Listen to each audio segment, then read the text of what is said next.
Hello friends, आपका मेरे YouTube channel cook with love Mamta Verma में आपका स्वागत है। बनाते हैं न्यू रेसिपी जिसका नाम है गोभी के पराठे, जो वाकई बहुत ज़्यादा टेस्टी बनी है। इसके लिए सबसे पहले हम एक गोभी लेंगे, उसका जो भी वेस्ट मटेरियल है पहले उसे हटा देंगे। फिर हम गोभी को बहुत ध्यान से देखेंगे कि इसमें कोई कीड़े वगैरह या कुछ गंदगी तो नहीं है। देखिए ये गोभी बिल्कुल क्लीन है, यहाँ इसमें एक भी कीड़ा या कैसा भी स्पॉट नहीं है।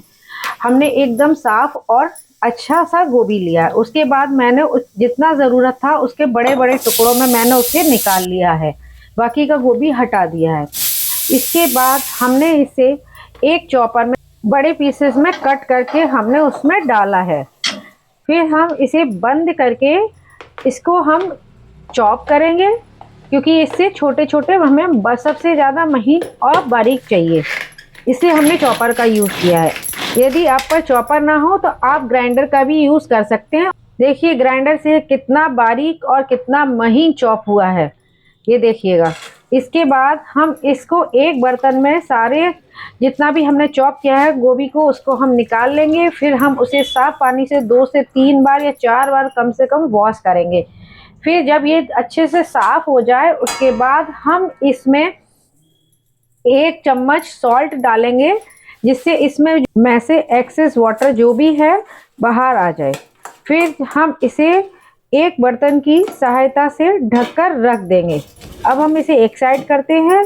इसके बाद हम चॉपर को दोबारा लेंगे, उसमें हम एक ऑनियन को कट करेंगे, उसको भी हम महीन महीन चॉप करेंगे। देखिए हमने इसमें भी बड़े पीसेस को ही कट करके डाला है, छोटे ज़्यादा छोटा करने की कोई ज़रूरत नहीं है। फिर इसको भी हम चॉपर की सहायता से बहुत महीन पीसेस में इसे भी हम चॉप कर लेंगे, क्योंकि अगर हम इसको बड़े पीसेस में रखेंगे तो पराठे के अंदर भर नहीं पाएंगे, उससे वो पराठा फट भी जाएगा। इसलिए इसको भी चॉप करना ज़रूरी है। देखिए ये कितना महीन हमने कट किया है। इसके बाद हम 1 ग्रीन चिली या 2, जितना आप अगर खाना चाहते हैं, अगर खाते हैं तो आप उसको ग्रीन चिली को डाल सकते हैं। मैंने इसको भी लिया और इसको भी छोटे छोटे पीसेस में काट लिया है। फिर इसके बाद ग्रीन कोरिएंडर को भी मैंने काट लिया है, इसको भी बहुत ज़्यादा बारीक काटेंगे, बड़े बड़े पीसेस इसके भी नहीं रखेंगे। इसको भी महीन महीन हमने कट कर लिया है। अब जो गोभी को चॉप करा हुआ हमने नमक डाल के रखा हुआ था, अब हम उसको देखेंगे। अब उसको हम हाथों की सहायता से प्रेस करके उसका जो भी एक्सेस वाटर है उसको हम प्रेस करके बाहर निकाल देंगे। जैसा कि आप देख रहे हैं मैं जितना दबा रही हूँ पानी उसमें से उतना बाहर जा रहा है, नीचे देखिए। इसके बाद हम इसको निकाल के हम दूसरे बर्तन में जितना देखिए ड्राई हो गया निकाल लेंगे। अब जो ऑनियन चॉप किया हुआ था उसको भी हम इसमें डाल देंगे, और जो ग्रीन चिली को काटा हुआ था उसको भी इसमें ऐड करेंगे। इसके बाद जो हरा धनिया को भी काट के रखा हुआ था उसको भी अब हम इसमें डाल देंगे। अब हम इसमें कुछ बेसिक इंग्रेडिएंट्स डालेंगे जो सभी में पड़ते हैं। इसमें डालेंगे 1 teaspoon salt, half teaspoon red chilli powder, 1 teaspoon coriander powder, half teaspoon turmeric powder, half teaspoon chaat masala, half teaspoon garam masala and half teaspoon मैंने इसमें अमचूर पाउडर डाला। इसके बाद सारे इंग्रेडिएंट्स को अच्छे से मिला लेंगे। इसमें इतने अच्छे से मिलाएंगे कि कहीं भी कम ज़्यादा न रह जाए, बल्कि सब में पूरा इक्वल बैलेंस आए। अब इसके बाद डो बनाने की तैयारी करेंगे। इसके लिए 3 कप मैंने आटा लिया है, उसमें 1.5 चम्मच सॉल्ट डाला है। सॉल्ट डालने के बाद उसे हम हाथ से अच्छी तरीके से मिला लेंगे।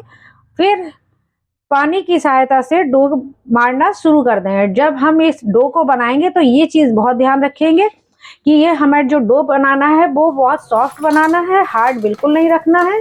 इसे सॉफ्ट डो बनाएंगे जिससे ये आराम से इसमें फिलिंग हो जाए। अगर हार्ड होगा तो फिलिंग अच्छे से नहीं होगी।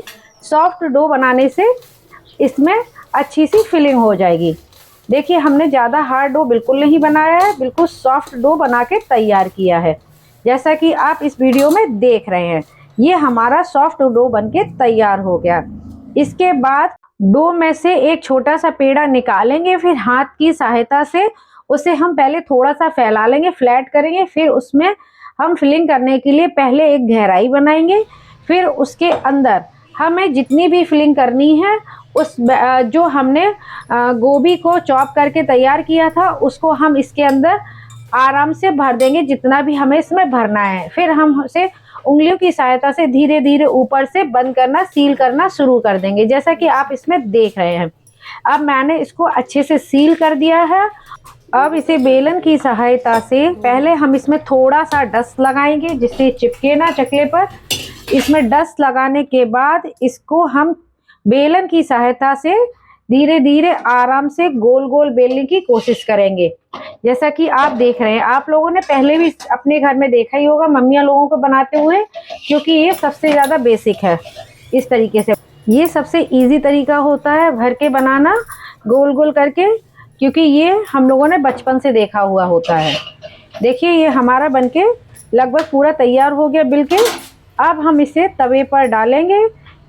इसके बाद घी को चारों तरफ से अच्छे से पराठे पर ऊपर नीचे लगाएंगे। फिर हम कच्छी की सहायता से धीरे धीरे स्पैचुला से आराम से दबाते हुए सेकेंगे, जैसा कि देख रहे हैं। और जल्दबाजी भी नहीं करेंगे, कोशिश करेंगे ये कहीं से, और हमें इसे ज़्यादा देर तक सेकना भी है और घी को अच्छे से लगाना है और इसे दबाते हुए सेकेंगे, जिससे कि अंदर जो हमने फिल की है वो फिलिंग बिल्कुल भी कच्ची ना रह जाए। मैंने इसे घी से सेका है, आप चाहें तो सरसों का तेल या रिफाइंड से भी सेक सकते हैं। मैं इसे प्रेस करते हुए आराम से धीरे धीरे सेक रही हूँ। आप इसे मीडियम फ्लेम पर ही सेकें और इसे ज़्यादा तेज बिल्कुल गैस को ना करें। अगर ज़्यादा तेज करेंगे तो ये अंदर से इसका गोभी जो हमने फिल किया है वो कच्चा रह जाएगा, इसलिए इसे मीडियम फ्लेम पर ही इसे धीरे धीरे सेकें। देखिए एक हमारा पराठा बनके तैयार हो गया। अब हम दूसरे की तैयारी कर रहे हैं। इसलिए मैंने गरम तवे पर सबसे पहले घी डाला है, उसके बाद मैंने फिल करा हुआ पराठा डाल दिया है। अब उसको भी मैं धीरे धीरे आराम से मीडियम फ्लेम पर गोल्डन ब्राउन होने तक उसे सेकूंगी, जब तक कि वो अच्छे से सीख ना जाए। इसे हम लगातार सेकते रहेंगे। मैं तो इसको फूल गोभी बोलती हूँ, कुछ लोग इसे बंदा भी कहते हैं, कुछ इसे गोभी भी कहते हैं। आप बताइए कमेंट में लिख के कि इसको आप क्या कह के बुलाते हैं। आप इसको चाहें तो चटनी के साथ, चाहे अचार के साथ, चाहे तो आप दही के साथ इसे सर्व कर सकते हैं। यदि रेसिपी पसंद आई हो तो लाइक, शेयर एंड सब्सक्राइब करना बिल्कुल भी ना भूलें और कमेंट प्लीज़ ज़रूर करिए। Tata, bye bye and take care.